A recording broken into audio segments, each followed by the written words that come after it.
What's up, guys? This is Kaz with Elevate Your Craft, the podcast, and welcome to episode number 11. This episode will focus on the hinge push-up, which is one of my favorite push-up variations, and it's an awesome way to add more variety to your routine. It came about for me at a time where I began working on uneven push-up variations and more advanced dip exercises.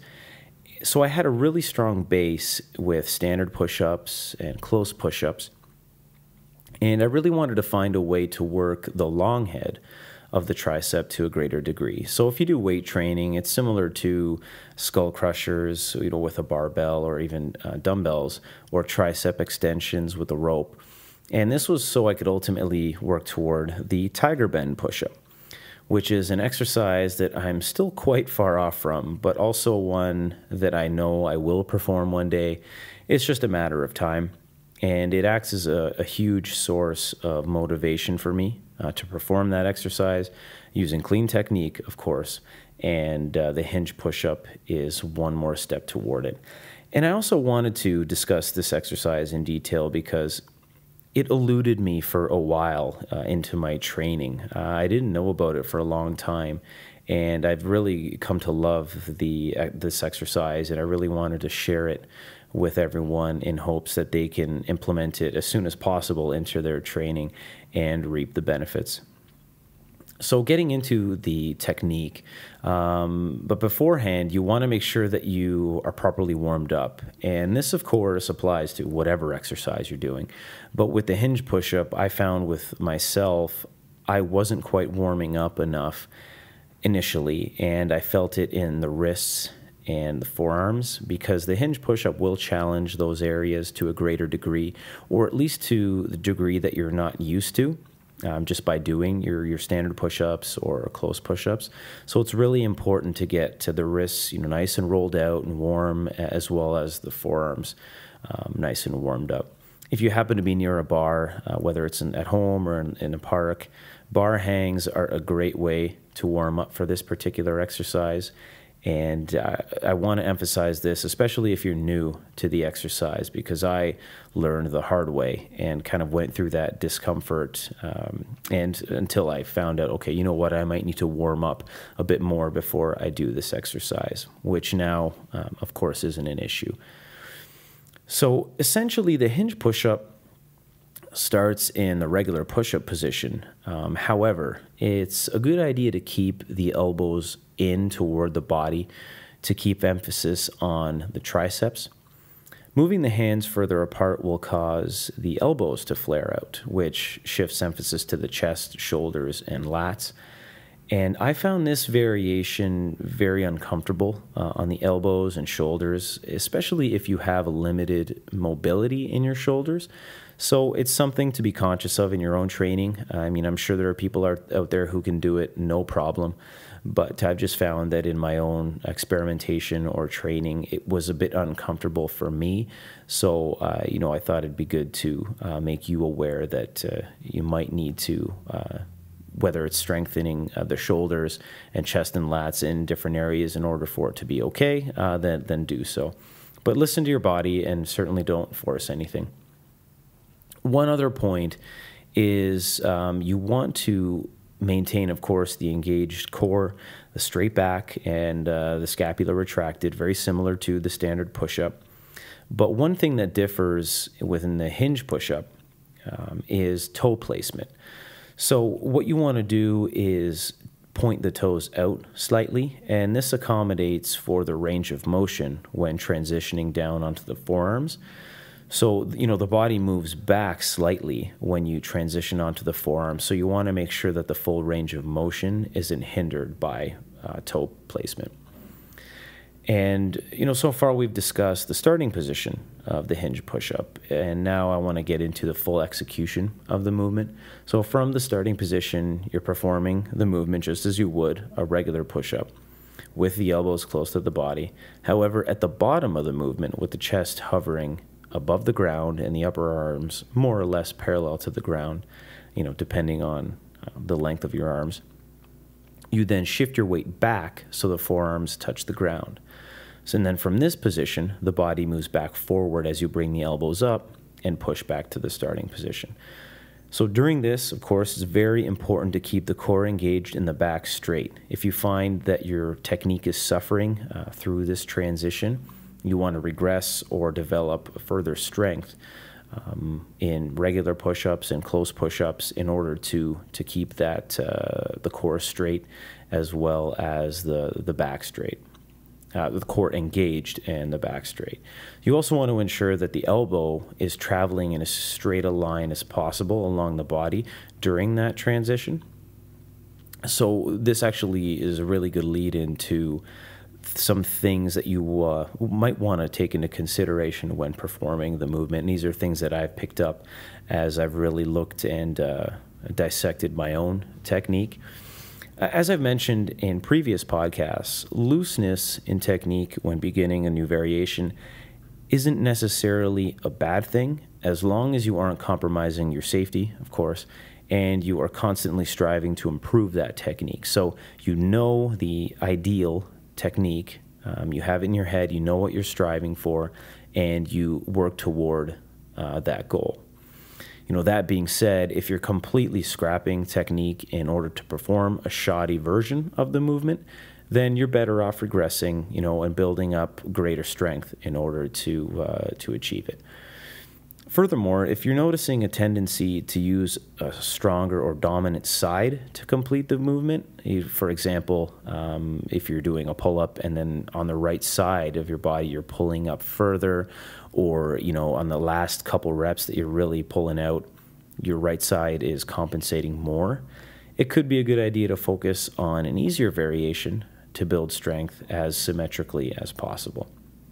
And in regards to the hinge push-up, I really want to discuss a couple things that you may notice when you're at the beginning stages of training this movement. The two main things that you want to pick up on are how you're shifting your weight and your elbow positioning. So in regards to shifting your weight, you may have the urge to use your feet to help you back up from your forearms. And of course, this is something that I know I did at the beginning.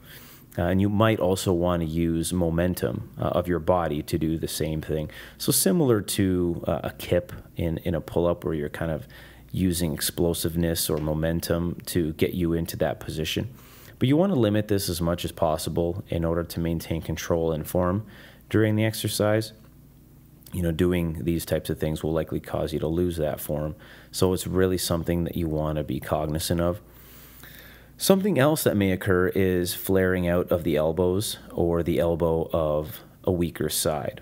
And this causes the chest and lats to help out. So if you find you're collapsing onto the forearms and you're unable to get back up to the push-up position, you might see it in this case where you're kind of pushing and then one side is kind of picking up the slack in order to get you up to, back up onto your hands.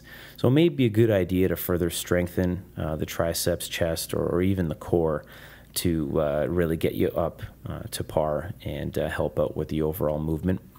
Or you can complete the movement there. I mean, I know for a little while I'd get into the starting push-up position, come down, and then drop down onto my forearms, and that was it. And then I would just stop there and then repeat. Okay, so it's kind of cutting the movement in half in order to not only get used to it, but build up the strength throughout that transition. You can also regress too by shortening the lever to your knees. However, this requires a slippery surface to allow the knees to slide as you're performing the movement. So that's something to keep in mind. And it's similar to standard push-ups. You can perform incline hinge push-ups. You just need to keep in mind that you will likely require a flat surface in order to perform the movement, as opposed to just a bar, which can be used for standard incline push-ups. So I just want to talk a bit about the ways that I built up the necessary strength for the hinge push-up. I talked a bit about this early on in the podcast, and that I had a solid base of push-ups and close push-ups, and I was even getting into the uneven push-up at that stage. But you really want to ensure that you have this base, once you feel confident. And, the PCC, the Progressive Calisthenics Certification, The century test, which acts as the final test that you need to pass in order to be certified as an instructor, requires you to perform 40 squats, 30 push-ups, 20 knee raises, and 10 pull-ups. So in regards to the push-ups, 30 is a good foundation to have, and these are clean technique push-ups, okay? So, use this as a reference to really say, okay, I have a solid base of push-ups, and another thing to consider too is you want to keep the elbows in. So the military style push-up, you want to have a solid base in those as well in order to get as close as possible to the preliminary stages of the hinge push-up. So the primary ways that I built the strength for hinge push-ups were close push-ups, uneven push-ups, and dips. I also did a lot of tricep extensions using a low bar. So, and there are many ways to do so. I mean, however you do it, it's certainly your way, and it's no better, no worse. It's all about experimenting and having fun with the exercises you enjoy.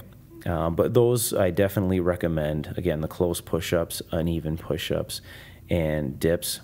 And you can learn a little more about the close push-up in an article that I did, and it's on the website, www.elevateyourcraft.net.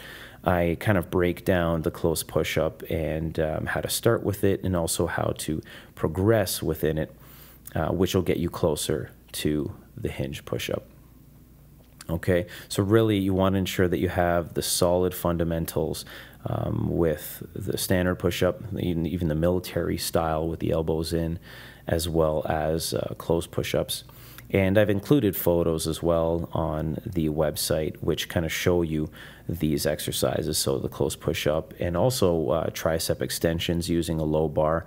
Those are great, and I really did a bunch of those, and I still do them as well. So as a final note, be sure to check out those, and you can also, those pics on the website, as well as the videos on Facebook, which I uploaded, which one is the hinge push-up in action, and the other shows you some more advanced variations that you can implement or incorporate the hinge push-up into, okay? So feel free to ask any questions, and be sure to follow Elevate Your Craft on Twitter. The handle is at EYC KAS, EYC Kaz, and it's the same handle on Instagram.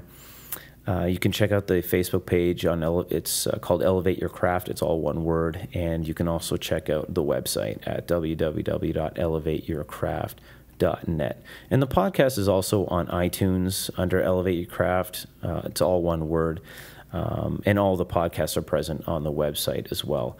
Okay, so that is the hinge push-up. I hope that I've provided some insight into the exercise and made you somewhat eager to give it a shot, because it's a fantastic variation that I heavily incorporate into my routines and really look forward to progressing in, okay?